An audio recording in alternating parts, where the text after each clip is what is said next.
IMF के executive board का खसूसी इजलास जो जारी है और उसमें ये कहा जा रहा है कि 1.4 बिलियन डॉलर का इजाफी कर्जा मिलने की मंजूरी मिलने का इम्कान है, जिससे डेफिनेटली पाकिस्तान में जो माली मुश्किलात का एक पहाड़ खड़ा होगा उसको हल करने में मदद मिलेगी। एग्जैक्टली कोरोना क्राइसिस है तो इसमें सपोर्ट मिलेगी, तो इस पर बात करेंगे। हमारे साथ मौजूद हैं वज़ीर ख़ारजा शाह महमूद कुरैशी साहब। शाह महमूद कुरैशी साहब, बहुत शुक्रिया पहले तो वक्त देने के लिए। ये बताएगा ये इनिशिएटिव पाकिस्तान गवर्नमेंट ने कब सोचा कि लेना है कि मज़ीद कर्जा चाहिए, क्योंकि सिचुएशन तो सबके सामने है, तो क्या कहेंगे कब तक मंजूरी का इम्कान है? देखिए, जैसे आप फरमा रहे हैं कि ये रैपिड रिस्पांस की जो रिलीफ मिलेगी IMF के बोर्ड से वो आपके सामने है, लेकिन मैं चैनल 24 को इससे भी बड़ी खबर देना चाहता हूं, और वो खबर है आपकी इत्तला के लिए जो वजीर आजम इमरान खान ने अपील की थी, एक ग्लोबल इनिशिएटिव लिया था 12 अप्रैल को, जिसमें उन्होंने अपील की थी कि वो ममालिक जो तरक्की पजीर हैं उन्हें डेट रिलीफ की शक्ल में कोई उनकी मदद की जाए, ताकि वो अपना वसाइल, अपना पैसा सूद की बजाय, कर्जों की अदायगी के बजाय लोगों की जानों के बचाव के लिए, हेल्थ केयर सिस्टम के लिए और मईशत को सहारा देने के लिए इस्तेमाल कर सके। अल्हम्दुलिल्लाह कल G20 के इजलास में उसको पजीराई मिली है। अक़वाम मुत्तहिदा के सेक्रेटरी जनरल ने उसको एंडोर्स किया है, IMF वर्ल्ड बैंक ने सपोर्ट की है और G20 ने उसकी मंजूरी दे दी है, और उसके जरिए अब इन 76 ममालिक को बशमूल पाकिस्तान के एक रिलीफ मिलेगी, और ये बहुत बड़ा एक इकोनॉमिक डिप्लोमेसी का ब्रेक थ्रू है जो पाकिस्तान ने हासिल किया है। इमरान खान, पाकिस्तान को मुबारक हो। बिल्कुल सही कह रहे हैं आप शाह साहब, और डेफिनेटली ये हमारी फॉरेन पॉलिसी की कामयाबी ही है कि हर कोई एतराफ भी कर रहा है और अब इम्कान भी है इतने बड़े इमदादी पैकेज का। लेकिन ये भी बताइएगा कि क्या इसके साथ अब जो पहले से एक साथ चली आ रही थी वो भी रीस्केड्यूल होंगी, उसमें भी कुछ रीथिंकिंग की जाएगी उनके लेवल पर? जी, मैं कर रहा हूँ ना कि ये जो रिलीफ, देखिए पाकिस्तान जैसे ममालिक पर कर्जे का ज्यादा बोझ तो हमारा इन इंटरनेशनल फाइनेंशियल इंस्टीट्यूशंस का है ना, तो अब इस पे जो हमें रिलीफ मिली है और ये फिलफौर मिलेगी इंशाल्लाह, 1 मई को जो एक साथ होनी थी वो मौके हो जाएंगी, और ये 1 साल की रिलीफ है, उस पर नजरसानी भी हो सकती है। तो ये एक बहुत बड़ा इम्पैक्ट, बहुत इमीडिएट रिलीफ है जो मिली है। पाकिस्तान ने ये बेड़ा उठाया था और अल्लाह ने कामयाबी दी है। सही। कुरैशी साहब, जिस तरह से आपने जिक्र किया इससे कबल सेक्रेटरी जनरल एंटोनियो गुतेरेस का, जो उन्होंने हमारी हुकूमत की, वज़ीर आज़म इमरान खान की इस बयान की तायीद की है, और ये हम एक्सपेक्ट अब कर सकते हैं कि रिलीफ मिलेगा ओवरऑल भी जो इकॉनमी को, और जो पैकेजेस हैं, जो फंड्स मिलते हैं, हम एक्सपेक्ट क्या कर रहे हैं? दीगर ममालिक में तो 25-26 ममालिक को तो ऑलरेडी रिलीफ मिल चुका है, हमें कब तक रिलीफ मिल सकता है कोरोना क्राइसिस को लेकर? देखिए, मैं आपको अर्ज कर रहा हूँ कि थोड़ा सा उस पर पेशरफ्त हुई है जो आप फरमा रहे हैं। पहले ख्याल था कि ये रिलीफ महदूद की जाए LDCs तक, जो वो 25 ममालिक जिसका आप जिक्र फरमा रहे हैं, लेकिन हमने कोशिश भी की, लॉबी भी की, और दुनिया ने जरूरत भी महसूस की कि 25 ममालिक तक महदूद न किया जाए और इसके स्कोप को एक्सपैंड किया जाए, बढ़ाया जाए। और अब जो मंजूरी हुई है उसमें 76 ममालिक हैं, 76 ममालिक हैं जो इससे मुस्तफीद होंगे। अच्छा शाह साहब, एक तरफ तो पाकिस्तान लॉबिंग कर रहा है ना सिर्फ अपने लिए बल्कि 76 ममालिक के लिए, ये एक बड़ी कामयाबी है और इसका विजन पाकिस्तान की तरफ से आया जो कि बड़ा खुशाइंद है।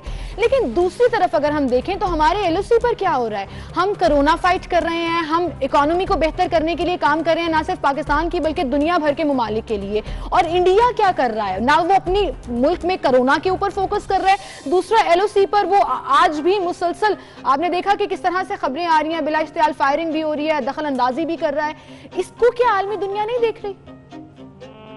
देखिए, आलमी दुनिया को यकीनन देखना चाहिए, और मैंने अक़वाम मुत्तहिदा के सेक्रेटरी जनरल और मैंने सलामती काउंसिल के सदर की तवज्जो उस तरफ मबजूल करवाई है एक और खत के जरिए। मैंने पहले भी खतूत लिखे हैं और एक ताज़ा खत के जरिए मैंने उनकी तवज्जो मबजूल कराई है कि दुनिया कोरोना से लड़ रही है और ये निहत्ते कश्मीरियों पर फायरिंग कर रहे हैं और उनको निशाना बना रहे हैं।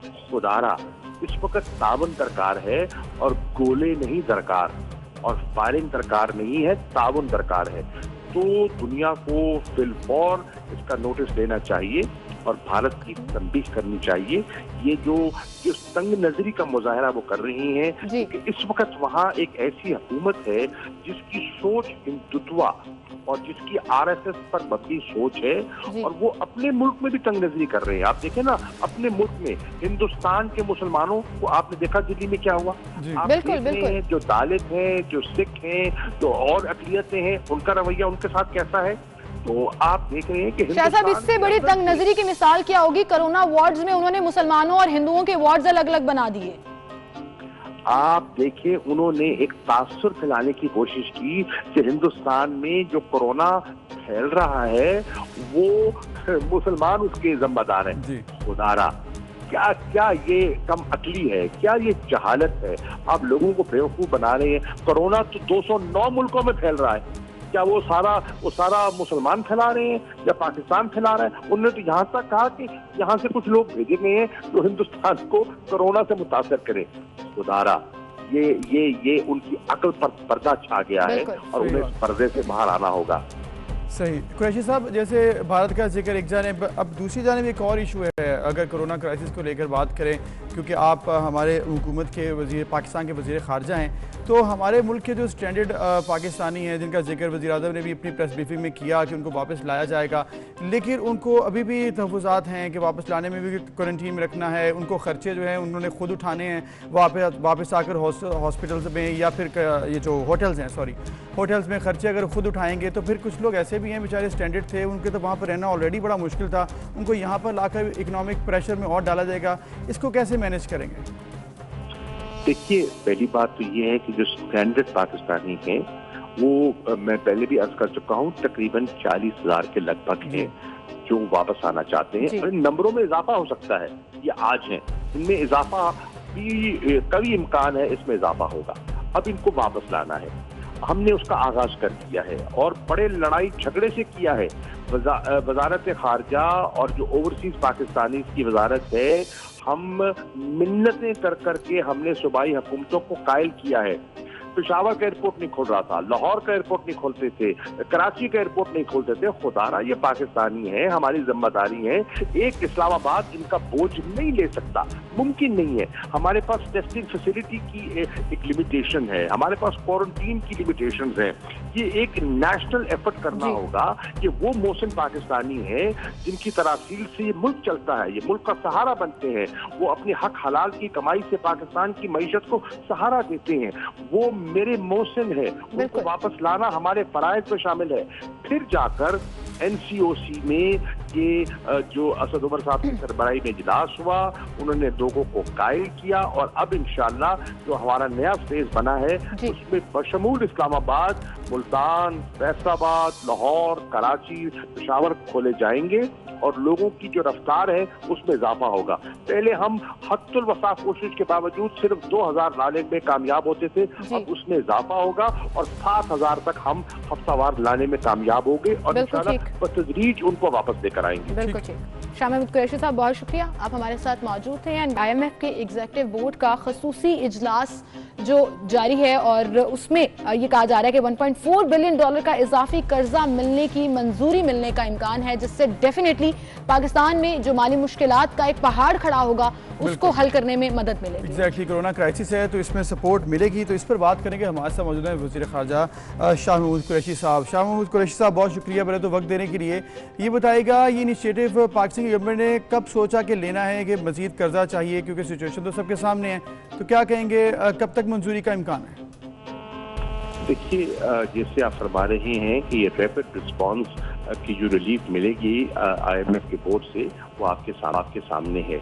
लेकिन मैं चैनल 24 को इससे भी बड़ी खबर देना चाहता हूं, और वो खबर है आपकी इत्तला के लिए, जो वजीर आजम इमरान खान ने अपील की थी, एक ग्लोबल इनिशिएटिव लिया था 12 अप्रैल को, जिसमें उन्होंने अपील की थी कि वो ममालिक जो तरक्की पजीर हैं उन्हें डेट रिलीफ की शक्ल में कोई उनकी मदद की जाए, ताकि वो अपना वसाइल, अपना पैसा सूद की बजाय, कर्जों की अदायगी की बजाय लोगों की जानों के बचाव के लिए, हेल्थ केयर सिस्टम के लिए और मईशत को सहारा देने के लिए इस्तेमाल कर सके। अल्हम्दुलिल्लाह कल G20 के इजलास में उसको पजीराई मिली है। अक़वाम मुत्तहिदा के सेक्रेटरी जनरल ने उसको एंडोर्स किया है, IMF वर्ल्ड बैंक ने सपोर्ट की है और G20 ने उसकी मंजूरी दे दी है और उसके जरिए अब इन 76 ममालिक को बशमूल पाकिस्तान के एक रिलीफ मिलेगी और ये बहुत बड़ा एक इकोनॉमिक डिप्लोमेसी का ब्रेक थ्रू है जो पाकिस्तान ने हासिल किया है। इमरान खान पाकिस्तान को मुबारक हो।